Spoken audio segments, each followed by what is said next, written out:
I'm not giving up. I am selling the building. The final season of FX's The Bear. The restaurant is flooded. Everything's either going to be okay. No, stop! Or not. We are outgunned and we are outmanned, but we have each other. FX's The Bear, the final season. All episodes now streaming on Disney+.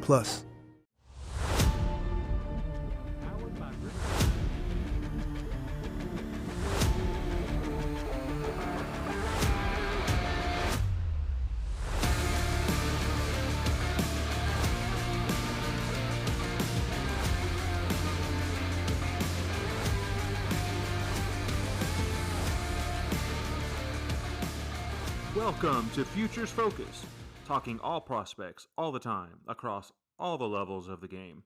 Brought to you by Prospects 1500. Well, welcome back for another episode of Futures Focus. We're here this week with El Presidente Scott Greene. We're going to talk about several things here, but Scott, we're recording this on the 25th of June, which means July's rolling up around the corner, which means this is my favorite time of year because we're talking All-Star break. We're talking Futures game. We're talking NFL draft. We just wrapped the Major League Baseball draft. We just wrapped the College World Series. Cape Cod League's going on. Like, for what we do with prospects, this is the time of year for that. So, so Scott, I'm going to kind of kick it to you and kind of let you talk a little bit. I know for some who follow you on Twitter, follow the site Prospects 1500 on Twitter. They've probably already seen an announcement, but I'm going to let you kind of talk about what we have going on around the Futures game, which I think is really cool. And then we can kind of get into some other topics with you tonight. So go ahead and take it away, bud. Awesome. Thanks for having me on. Always love coming back onto Futures Focus. I think we're in the 130 or 140 episode range. I believe so. We're getting close to that 150 mark. So awesome. Yeah. We'll do something special for 150. I think one of my favorite events of the whole year in baseball is the Futures game, the All-Star Futures game with the top prospects. Kind of bummed that they moved it to a 7-inning game a few years back. Maybe that was coming out of COVID. But nonetheless, it's still a lot of fun. And a couple things with Prospects 1500 that we're doing. We always have a nice preview of the game once the rosters are announced. Our resident sensei, Tony Bips, has a nice format that he likes to do, and he'll go through each roster and give the advantage to whether it's the American League or National League at certain positions. So that's a fun article. I'm sure he's going to be working on that. I'm going to ask him to do it anyway. And but before the rosters are announced, you were alluding to this just a minute ago. The other day on Twitter, I posted a little giveaway that I wanted to do tied into the Futures game.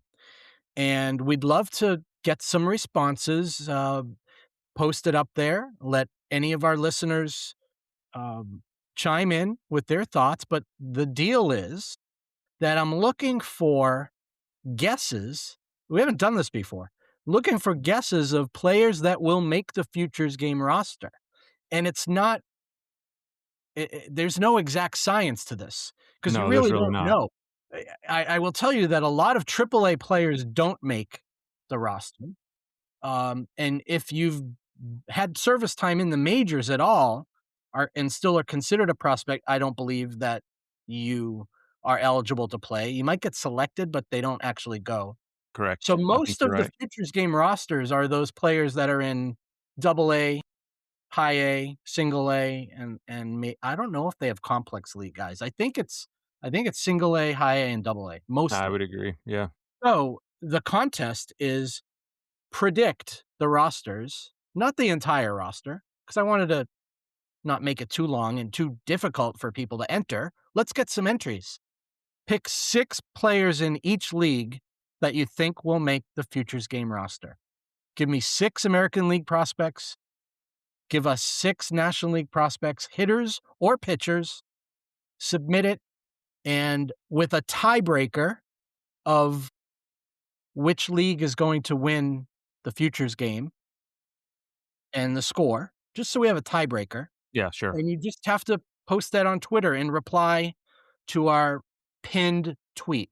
I'm going to have that tweet pinned, so it's very easy to someone find at Prospects 1500. And what does the winner get? And I thought this would be cool. I just went into my card cave and pulled out some old minor league baseball team sets that I have. Now, they are from Red Sox affiliates, so Well, I mean, not naturally. every reader or listener is gonna want these, but they're kinda cool. So one of the team sets is a 2015 Portland Sea Dogs set, which has Yoan Moncada on the, front, and I believe there's an Andrew Benintendi card right behind it. Wow. There is a 2018 Hartford Yard Goats team set with Brendan Rodgers on the front. Okay. There is a 2022 Worcester Red Sox team set. On the back, you've got Smiley and Wooster, the mascots. But on the front, you have Jonathan Arauz. I mean, you don't get much better than that. I don't remember a lot of the other 2022 Woo Sox players. But one of the crown jewels here, and I don't even know what's in it. I picked this up last year when I was in Greenville with my son Adam, and it's the Greenville Drive 26 years team set, which Oh, is sealed in like gold cellophane. So those 4 sealed team sets are the prize that I'm going to ship off for free to the person that predicts the most players correct for the futures game roster. 6 American League, 6 National League. Like that's I'd cool. love to see Anthony Ianson from the Portland Sea Dogs, who's been one of the top pitchers in minor league ball Yes. this year. He's pitching Saturday in Hartford. I'm finally get to see him. And Cool. so I would predict he might make the futures game roster. He's in Double-A, so he would be one of my 12 Mhm. guys. Sure. And maybe let's like You gotta have a yard goat in there, right? yeah, I'm trying to think. I'm thinking Cole Carrick, but he's already on the Rockies, and Yeah, there's a- exactly. he's not going to Exactly. make it. Like Rock Riggio, he's having a good season for the Yard Goats, but I don't know if he'd be futures game worthy. But yeah, you think about who your prospects that like Cade Anderson. I mean, he should make the futures game. He's having an amazing year. So I'm not going to give away any other names because people need to do their own homework. Yeah. So what do you think? I I mean, mean, I think that's gonna be a blast. I'm gonna throw mine whether I'm eligible to win or not, I'm at least gonna throw mine out there because I wanna call my shot, you yeah, I know? want to call my shots too. I'm not eligible to win, but I Right, want to see how well I do.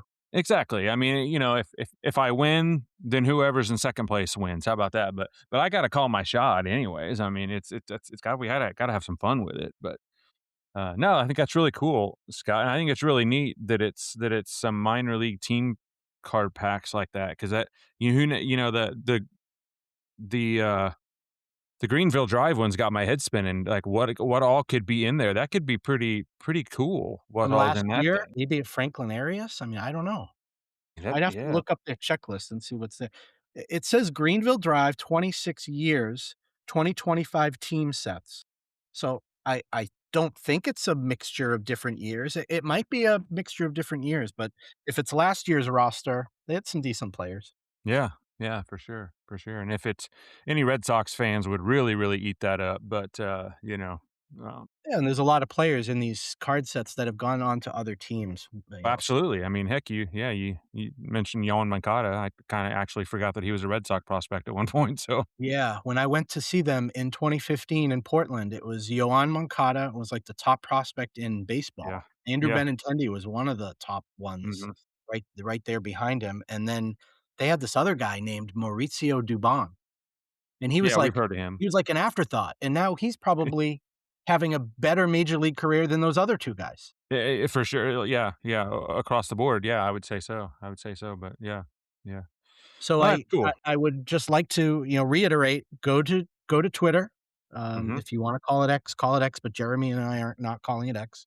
Um, Prospects 1500. Go to our pinned tweet, and the directions and the rules are right there. All I ask is that you be following Prospects 1500, retweet out the giveaway, and then give us 6 AL prospects, 6 NL prospects. The tiebreaker, we want to have the winner of the game. Is it the American League or the National League? And then what the score will be. 7-inning game, and someone will win.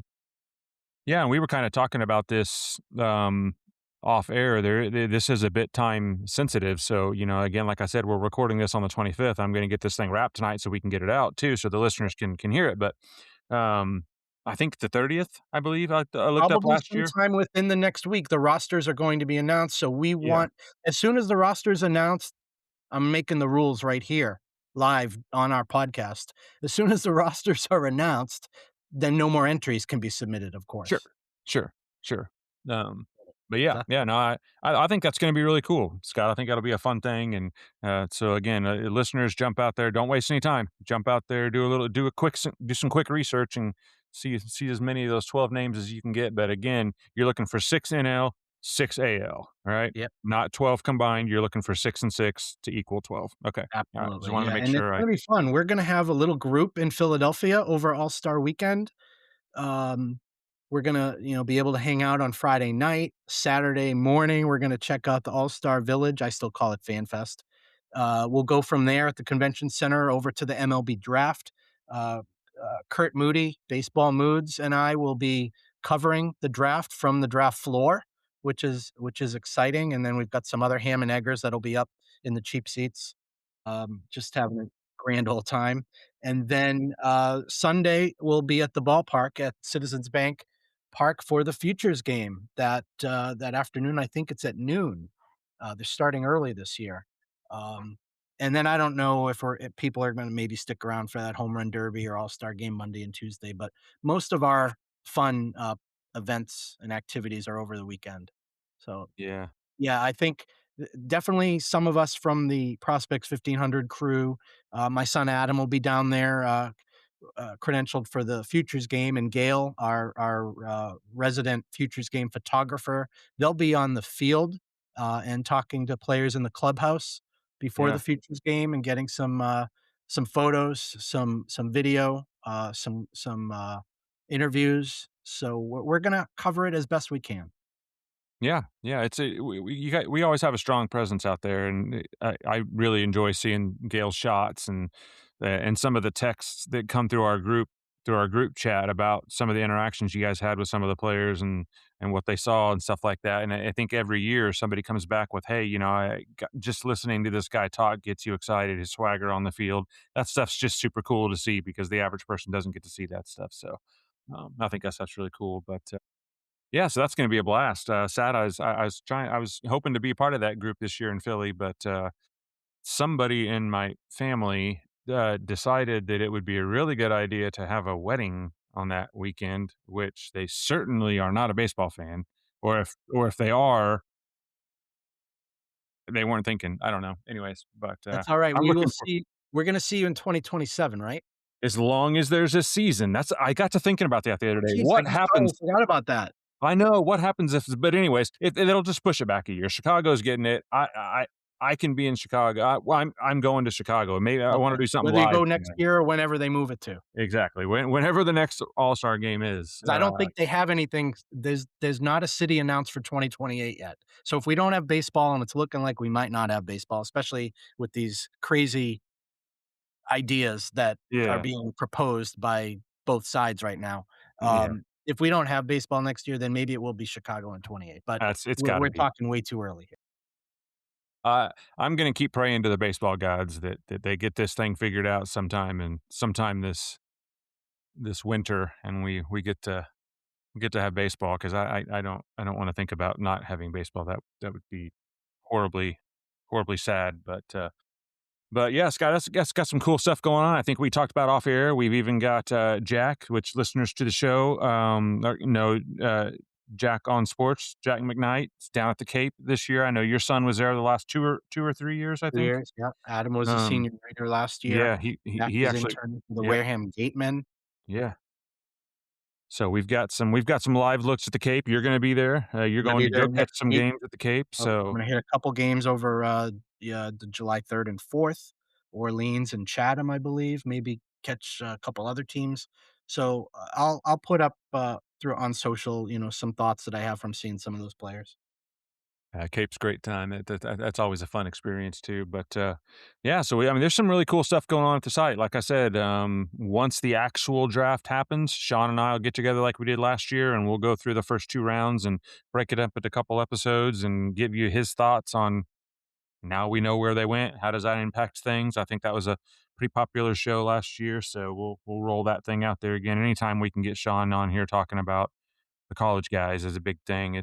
He's really knowledgeable in that And I area. just touched base with Sean earlier, and he is going to have his personal uh, top 100 for the draft, which we're going to be able to publish on the website Oh yeah, sometime within the next couple weeks before the draft. So that's some great content that he shares with us, which is going to be a little different from his three-quarter slot consensus ranks that his writers and he are doing. This is going to be his personal. So we'll actually, I think it's pretty interesting. We'll be able to compare his site's consensus ranks with his personal ranks. yeah, absolutely, yeah. That would be cool, but yeah, Scott, something that like I mentioned Jack a little while ago on the Cape. It's something we kind of came up with that we wanted to do a little bit different on this show was talking about the experience. We're calling it the in the ballpark, but what's going on in the minor league? But yeah, we've kind of gotten into some of the giveaways and some of the theme nights, which are really really cool, especially to the people local to that area, because kind of like we got off on talking about in the last time that Jack was here, but the Ozark Snipe Hunters thing, like if you're not from the Ozarks, where I live, you have no idea what an Ozark snipe hunter is. But they went with themed uniforms, all that stuff. So that stuff's really cool. Um, uh, but I know you're out in the parks all the time, and you know Jack being busy on the Cape, it's going to be your turn tonight to kind of give us some of your experience out in the ballparks. Maybe not so much from a promotional side. Maybe you'll touch on some of that. I know you were out there for the David Ortiz bobblehead night, right? Yeah, it was Yeah. that was a few weeks ago. They did the throwback to the New Britain Rockcats, which was the Twins affiliate that was in New Britain for many years. David Ortiz played Hmm. for the New Britain Rockcats as he was working his way up the Minnesota farm system, and they played as the Hartford Rockcats for 2 nights, and one of the nights was a David Ortiz bobblehead, which is pretty cool. Probably the longest line of people that I've seen waiting to get into the park, and you gotta be there right when the gates open because they only give away 1,000, so Yeah. they go really Right. quick. But I was there last night actually, and it was one of their they do a few a year, Los Chivos de Hartford. It's for the every minor league team I think has that Hispanic Yes. alternate Right. identity. And Right. so last night was a Los Chivos night, but it was World Cup soccer yard goats jersey giveaway. So That's I cool. got one of these great ugly shirts that I'll share a photo with you later, and it's got the Los Chivos goat head on the front of, but crazy pattern colors, and Yeah. the Yeah. the Mrs. Ball Game's not too happy with me bringing home another great giveaway from Hartford that Yeah. Yeah. she That was not wasn't that wasn't her on. night, huh? Yeah. But Yeah. yeah, I didn't want to really talk about a lot of the promotions. I've been to a lot of parks. I wanted to just go through the list and maybe mention a few things that I Sure. love about these parks, and Yeah. um, I don't know if you had a specific format you wanted to Oh no, follow. open dialogue. We'll roll with it.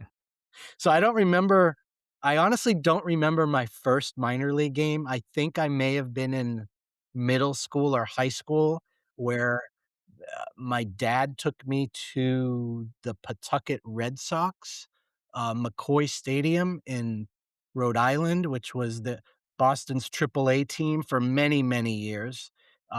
That they're no longer there because they moved them to Worcester and became the Worcester Red Sox, affectionately known as the Woo Sox. But from that point, and I started making a list. And you want to take a guess at how many minor league parks. It's actually very comparable to the number of Bruce Springsteen concerts that I've been to. Goodness. Uh, They're very close. They're basically right around the same number. so if I said 15, am I anywhere close? No, and that's too low. I'm way too low. 25. Yeah, yeah, higher. Oh my gosh. We're okay, you're talking different parks, not just minor Different league different games. different minor league parks that I've been to. Um, I'll tell you that the total number that I've been to is 4 more than the number of minor league games because 4 of the stadiums, ballparks I've been to for, like, spring training, but I didn't Okay. actually see a minor league game, but Okay. all the other ones were minor league games, so Okay. 34. So wait, I'm impressed by that, but I'm also impressed by you've been to almost that many Bruce Springsteen concerts? 30 30 actually the same, 34 Springsteen concerts. My last one was just, last month in Boston. Yeah, yeah. That's almost more impressive than 34 minor league parks, to be So honest the with you, first but Springsteen show back in 1992 when I was in college, and the first minor league game for me is probably in the mid to late '80s. okay. So, I'm Okay. aging myself there, but that's alright.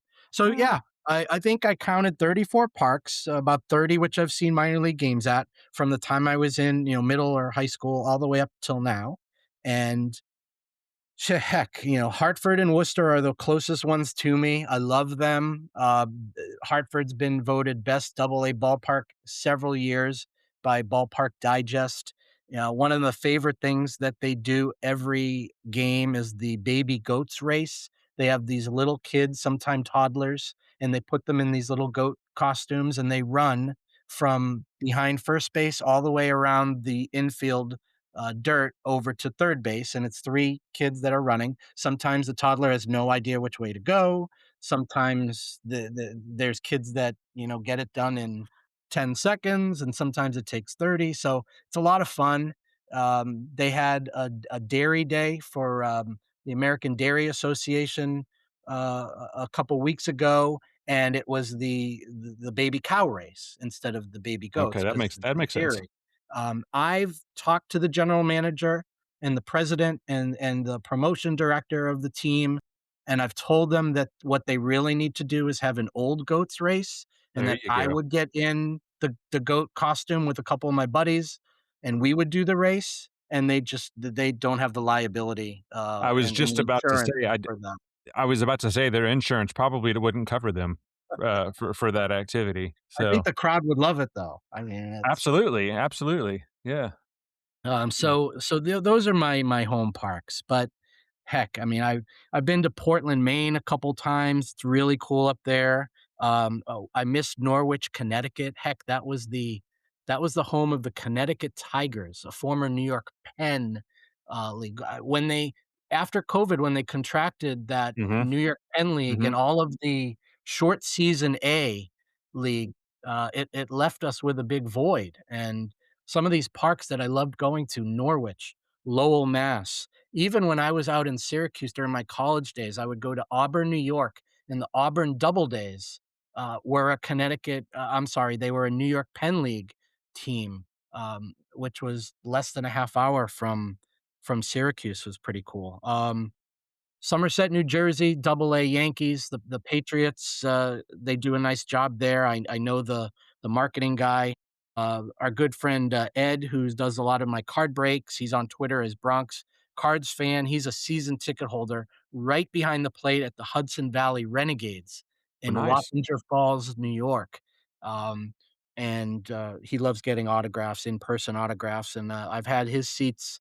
One time I sat in his seats and got to see it was amazing. It was, Grayson Rodriguez when he was one of the top prospects in baseball for Baltimore a few years back, and this shortstop on the Yankees, his name was, Oswald Peraza, Mhm. and he's been in the majors, and he finished a game with 2 homers, and it was a doubleheader, and then no, it was 1 day, and then the next day, he led off against Grayson Rodriguez and hit a home run. So I saw him hit 3 homers in 3 straight at bats over 2 games, which was pretty cool right there in Hudson Valley. Um a couple years ago, my son Adam and I went to a Pocono race in NASCAR Poconos, and the night before we got to hit Scranton Wilkes-Barre and saw a Rail Cool. Riders Yep. game with an Anthony Volpe bobblehead giveaway, which was pretty cool. Um, I hit Binghamton, New York for this year for the first time ever. Double A Binghamton and the Rumble Ponies. Rumble Ponies. Yep. One of my former college radio colleagues, uh, his name is Peterman, not to be confused with the Seinfeld character. Seinfeld. Yeah. But, Dave Peterson, affectionately known as Peterman, he's one of their assistant general managers, and he wears these crazy, blazers and these sport jackets, crazy designs, and dances during the games and gets the crowd up on their feet. Kids actually wear, sport jackets that are weird designs to go along with Peterman, and that's pretty fun. I got to see it in That is person cool. a That's month or neat. so ago there in Binghamton. I can't remember the food that they're known for in that area of New York. But speaking of food, um, it's always good to talk about food, Jeremy. Absolutely. At Worcester, at Polar Park in Worcester, they have the only the you can't get a Coke or a Pepsi there. It's Polar Beverages because Polar Beverages are based right in Worcester, Mass, and that's the company that the park is named after, Polar Park. I know you were thinking that it was like a polar bear in the Arctic weather, but no, it's from Polar Beverages. But they have 2 really cool food things in Worcester, one of which is called the Wonder Bar, and they're, an establishment in Worcester known for their pizza. It's Wonder Bar Pizza. Really, really good. And another place that's right around the corner from the park is George's Coney Island, and they are known for their Coney Island dogs. And if you're not familiar with what this is, it's in the park, they have a George's Coney Island concession stand, and it's usually one of the busiest, uh, during the games. A Coney Island dog from George's anyway, and they might be different in other parts of the country, and they might be different on Coney Island, New York, for all I know. But at George's, it's a hot dog with some chopped onions, some chili, and mustard, and that's their. And I'm not a mustard fan, so I get it actually with the chili and the onions, and it's good. I like it, and you get a couple, and then you're fat and happy. Um, so those are some really cool food things, and I was trying to think of some other parks that I've been to that have some really cool food, and they'll probably come to me. Um, I can keep going here for just a few minutes because there's a few more I wanted to touch on, if that's all right. Absolutely. Absolutely. That's Is what this this is about. is this enjoyable? I mean, I'm not boring you, but No, it's I great. wanted to tell people about the minor league experience and Well, yeah, you know, absolutely. That's what this segment's all about. We talk about the prospects and all that stuff, and that's all fun, and that's great for the dynasty game. But this, to me, this stuff is what's unique about minor league baseball. This is what you don't get in the major leagues. So I think it's great stuff. Greenville, South Carolina, with the Greenville Drive, Greenville Boston's Drive. high A team. Very cool park, Fluor Field, and they have a green monster in left field, very similar to what Fenway Park looks like. And Portland, the Double A team, also has a big giant wall in left field too. So they've tried to mimic that with some of their parks. Frisco, Texas, Mm-hmm. the Rough Riders. Yep. Couple years ago, when Arlington hosted All-Star Right. Weekend in the Futures game, Yep. we had a group Yep. that the night before, and on that Friday night, we went up to Frisco's, about an hour outside of Arlington. They have a lazy river in the outfield, Yeah. Okay. which we didn't do, and I certainly wanted Byron, our Rangers guy, to Yeah. get on a raft and go through the lazy river, but he wasn't having any of that.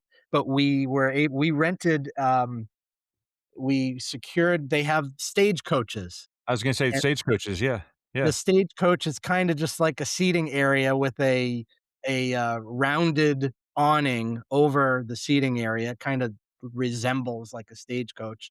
And it's a little hospitality area that we had seats on the concourse, and then it came with food and drink, and that's where our group was. But really a cool little park there in Frisco for the AA Texas Rangers and their lazy river in the back in the outfield, which is pretty And in cool. Texas, you can get away with that year round. In Worcester, I don't think you could get away with a lazy river. No. There are train tracks and a train that goes by uh, in Worcester, which is kind of cool. And Johann Miesis, which I know my son used to call him Baby Vlad because he kind of resembled Vlad Jr. Johann Miesis came up with the Dodgers, went into the Red Sox system for a while, and he's one of the only players, maybe the only player, who actually hit the train as it was Nice. going by during one of the games. Nice. Um, I was out in California back, it must have been 2014 or 15. I don't remember the year, but got to go to an Inland Empire 66ers game 66er, yeah. at San Miguel Stadium. And some of the players I remember at that time were Taylor Ward and Matt Dice, and they were on the 66ers, the Angels affiliate. They were playing the Lancaster Jethawks, I believe, who were at the time the low A Rockies affiliate that played out of Lancaster, California, no longer a franchise. And Wes Rogers, I think, was one of the Rockies prospects, a speedy guy. But he was announced something they did, and I don't know if the 66ers still do this. It would be cool to find out if any of our listeners know, and they can type in the comments or reply. They had the beer batter of the game. Now, it's not anything that you cook, uh, fried chicken in Fried or chicken French in, fries, yeah. but it was the beer, BEER, batter, like the batter Hitter. at the plate, the Mhm. hitter. So the beer batter of the game, if they struck out at any time during the game, they didn't give away, they had dollar beers. Blowing ad budget on metrics that look great till the CFO sees them. That's bull spend. And marketers are calling it out in Dashboard Confessions. I remember telling my boss, it'll be good for the brand, when leads were slow. Yeah, it wasn't. Cut the bull spend. LinkedIn lets you target by company, job title, and more. Advertise on LinkedIn. Spend $250 on your first campaign and get a $250 credit. Go to linkedin.com/campaign. Terms and conditions apply. Are all batteries the same? That's like asking if all soccer players are the same. Take Messi, the most decorated player ever. Is there any other player who has achieved that? No, just him. Now take Duracell. Is there any other battery with power boost ingredients inside? No, just Duracell. Remember, goats only trust goats because they're built different. And Messi only trusts Duracell. But the beer batter had to strike out. So the Okay. crowd would go crazy when there were 2 strikes on Wes Rogers in that game. And he Okay. actually never did strike out, but they played the Homer Simpson video on the video Mhm. board, doing the song that he would hum to and dance Yep. when he was Yep. dancing Homer. The episode when he was Yeah. dancing Homer, Yeah. he played that on the video board, and he was hooting and hollering, trying to get the guy to strike out. That was pretty funny. That's hilarious. And just to be clear, that was it was always an away player, right? Surely they Yeah. never picked on their own player. Correct. Yeah, they're picking on the away players. So, I mean, those are some of the things I wanted to touch on. I didn't go through all of the ballparks. What we love to do when we go to All-Star Weekend, I love to always have a minor league outing on the Friday night before the Saturday and Sunday. We've done it in Cleveland in 2019 before COVID. We got to go to a Mahoning Valley and Lake County game. We did it in Colorado in 2021. We actually drove down to Colorado Springs and we went to a Rocky Mountain Vibes game That's the time that I met Sean actually in person, which was a great time we had. Gail was there as well as my son Adam and Ben Wilson, who used to write for the site. And the Rocky Mountain Vibes were an affiliate, a minor league baseball, major league affiliate, but then they turned into an independent team. And I think the Vibes at the time, uh, actually, you know what? It was Colorado Springs. Colorado Springs was the minor league team, but then they became the Rocky Mountain Vibes, which was independent. But they had I think the game we went to was the Day of the Dead promotion. So they Yeah. had Mm-hmm. people dressed up, and they had a lot of promotions going on. Had some great food out there. That was a great time. I hit Pensacola, Florida, for the first time last year. Oh, Really cool the double blue A park. wahoos. Blue Wahoos right on the water in Yeah. Pensacola. Beautiful. I was in Mobile, Alabama, and this was less than an hour drive, which was kinda cool, maybe right around an hour. Um, Got to speak to a lot of their staff, and they told me about the park, and, um, it was one of their last games of the season, and Carson Milbrandt, pitched an amazing game, and then he's followed that up, and he's been awesome this year in the Marlins system. I Yeah. think he's still with Double A Pensacola, if I'm not mistaken, having a really good year. Yes, He he could is. be one of the Futures game guys. He Carson very well Milburn. could be. He is. He made one of my prospects of the month teams because he has been that good this year. So yes, sir. So, yeah, that's kind of what I wanted to chat about tonight. I think I'd love to hear from people that have been to other ballparks, minor league games. I certainly try to add new parks myself every Hmm. year.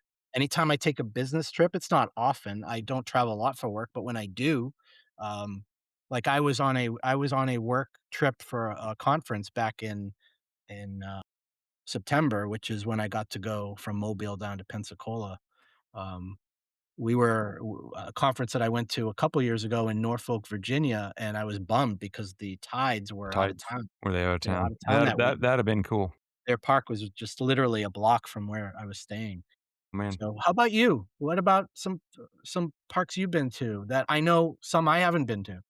Yeah, I mean, geographically, we are in very different parts of the country. Let's see. I've been to Arkansas Travelers. Uh, been to that, which is down in Little Rock, Mhm, Arkansas. Of course, I mean, being 20 minutes, 30 minutes from Springfield Cardinals, Double A mhm, affiliate of the Cardinals. That's kind of what I would call my home ballpark. They've gone through the whole rebranding name this year, changing it to Route 66 Ballpark, which is kind of cool. mhm. Let's see. You were talking earlier about your first experience of minor league going to a minor league game. I distinctly remember, but the first minor league game I ever went to was in Louisville. I played baseball in high school and in college, and every year we would play in a tournament in Louisville. And my 8th grade year, I was actually playing up with the freshman and sophomore team, and we every time we would go, that tournament always coincided same weekend Louisville was in town. And at that time, if I remember right, I think Louisville was still a Cardinals affiliate, which was double cool for me. Um, that ballpark is actually really, really cool. That's a really neat ballpark. It's a Reds affiliate now, but that's a neat one. Memphis, of course, it's where the Redbirds play is right there near Beale Street. So if you get out when the game's late, you can see quite the festivities down there in Memphis. So that ballpark's pretty cool. Um, let's see, San Antonio Missions. When I was in San Antonio, I got to see a game down there. Of course, it's only about 2 hours from me is the Northwest Arkansas Naturals, and they've got really solid, you know, some really solid prospects that have come through there recently. So that's been pretty cool. I think that may be about it. I haven't seen as many. When I was in college, a buddy and I, our big thing was we took the summer before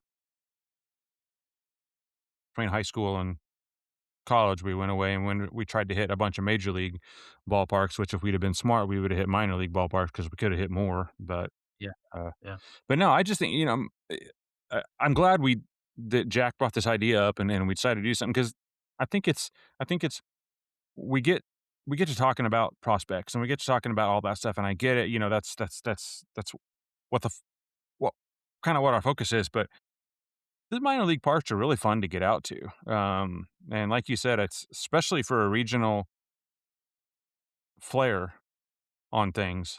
It's just really cool to get out to these minor league parks, and it was good to get to hear. I'm glad you got to talk about this stuff because those are parks that I likely will never get to. So it was very interesting to hear you talk about some of those parks. Yeah. Yeah. And stuff like that. I think Jack and I were talking on the last episode when we talked about this stuff that he and I both said it's on our bucket list to get to Rickwood Field and see down there in Birmingham and see one of those games down there because that to me would just be a very historical and neat thing. So I think I've pinned that on my bucket list for a minor league park that I need to get to. So like you said, I'm getting to the point where my kids are older. Mm-hmm. So it's time for me to start knocking off some of these cool parks. So the listeners some road trip need to start putting some of these ballparks in there. Give me some recommendations of places I want to get to, that I need to get to.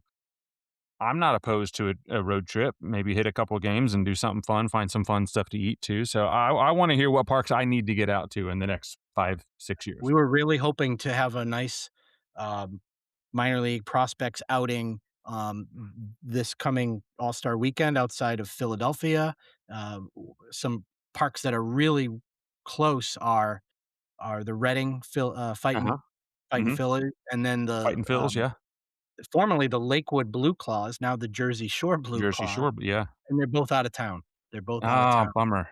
And the teams that are in town, it's just going to be a little too tough to get to them. Probably like an hour and a half to 2 hour drive each, and it's up in Wilkes-Barre for the AAA Rail Riders or the Somerset Patriots, which we're going to want to stick around the Philadelphia area. There'll be too much going on that weekend to miss. Hopefully, when the Chicago. There are a good number of teams within the greater Chicago, Absolutely. Illinois, however far outside the city we can find, there will be some minor league games there too. So it's been great talking about this stuff, and I would love to do, if you don't mind, just a really blatant plug for our other podcast, Dynasty 100%, Deep yeah. Dive, okay? Yes. Nate and Michael do a great job with that Mhm. show, really deep, and if you're in deep dynasty leagues, that's amazing. And another cheap plug, if I may, you might be a little familiar with this. My high school buddies have an amazing podcast. Yes, I love it. All right. Do you love it? Because I know they love you and they love Futures Focus. I have added it. I have added it to my. I have a lot of windshield time. 2 to 3 times a week, I drive 2 hours one way for my job and 2 hours home. I have added them to my list of podcasts, and it's something totally different than I would ever listen to. But they have hooked me, and they're hilarious. All right. So, if I may, this is they go with this media company. I've never heard of them before. It's my buddy Jim's going to hate me for this. SAB Productions, SAB, SABB, SAB Productions, like really bad media. Their podcast is called Horribly Perfect, and it really is just horribly perfect. And it's 3 high school buddies of mine that really talk. It's not like Seinfeld. They don't talk about nothing, but they have these crazy topics that they talk about. And each season is only 3 episodes. So they have a topic for each season. And then each one of the guys kind of has an assignment for their episode in that topic. And they've talked about, stupid TV from past, and they talk about sports and whatever it might be. And it's really funny. So I wanted to give them a plug. It has nothing to do with baseball and prospects and minor leagues, but Horribly Perfect. Find it wherever you find your podcasts. You can find it in Apple Podcasts or Spotify. Jim, John, and West, they do a fun job. And I think I may be guesting on their live podcast they're recording next week. Oh, fun. Yeah, the very first episode that I ever heard of theirs, they were talking about a show I had never heard of, like a 1983 television show. I think it was called like Automan or something like that, Yeah. a show I'd Yeah. never even heard of. Yeah. And so they talked about it. So then I was so excited to get home. I Googled it just so I could see it. And it was as bad as they described it. I agree. I did the same thing. Yeah. I couldn't get through 5 minutes. Yeah. It was awful. But fun. It's just fun stuff. So I've gone back in the archives and listened to a bunch. Those guys are awesome. So thank you for giving me the platform to promote my hoodlum high school buddies and their podcast Horribly Perfect. And you said, I've listened to several episodes. They at least lightly talk about baseball every once in a while. So there's one of the guys, I don't remember which one. There's one of the guys that is a little bit more of a baseball fan, I think. Yeah, I think that's West, because he was talking to me about Brody Bamilla, who's from our area and is going to be in the MLB draft here. Yes. Whether he's going to go top 10, top 20, we don't know. Mhm. From Bishop Feehan High School here in Massachusetts. He was telling me that he's seen him pitch, and he's down there in his area. So they do talk about it. They listen to one of our podcasts where we were talking about Steele Hall. Okay, I think you and maybe Nate were talking about Steele Hall from the Talk about Reds. the Reds, yeah. He's a big Reds fan and he didn't even know who he was because he doesn't. They know the top names. Yeah, well, hopefully we enlightened him on one of his future studs there in Cincinnati. But no, that's a great show, and I'm glad you brought up our other podcast at Prospects 1500, Dynasty Deep Dive, because we've done some crossover episodes. I got to go on those guys' show a couple times, and it's a blast. If you're into the deep dive in Dynasty, which if you're in competitive Dynasty leagues that are deep, you almost have to be at this point. You almost have to be getting on those guys before they've hit the mainstream. And that's what those guys do. They have a lot of fun over there. I had a blast going on there. They're going to come on this show. At some point, we have an article that's in the works that they're going to come on, and they're going to kind of guess, and they're going to grade us and see how we did on something that's coming up in the future. So you'll get to hear those guys on this show. But definitely, go out and check them out because it's a fun show. Mikey, as Nate lovingly calls him, and I used to live in the same town. Mike has now moved to Kansas City, but ironic that Mike and I lived in the same town and we did not know each other before we started writing for Prospects 1500 together. How ironic is that? But yeah. So, well, thank you so much, Jeremy, for having me on. I think back to episode 1 of Futures Focus when Jake Berry and I didn't really know what the heck we were doing, and now we're up near 150, and you're doing an awesome job hosting. So, well, I really appreciate the effort. I have a blast with this. I'm still not sure that I know what I'm doing, but what I do know is that we have a lot of talented people at Prospects 1500 that come on the show and make me sound a lot better than I really am. So, I'm just the avenue to get some of these smart people on here. So, Scott, again, thanks for coming on. Thanks for talking about kind of giving some of the listeners what's coming up soon. Again, hit that giveaway. I'm going to get this thing published tonight, Scott, so we can get it out there. Awesome. And get the listeners on there, and let's get some of these ball cards in your guys' hands. All right. Yeah. Again, Scott, appreciate you. We'll put a wrap on this episode, and guys keep following along, and we got some more great content coming up. That'll do it for this episode. We'll catch you guys next time on Futures Focus, a Prospects 1500 podcast.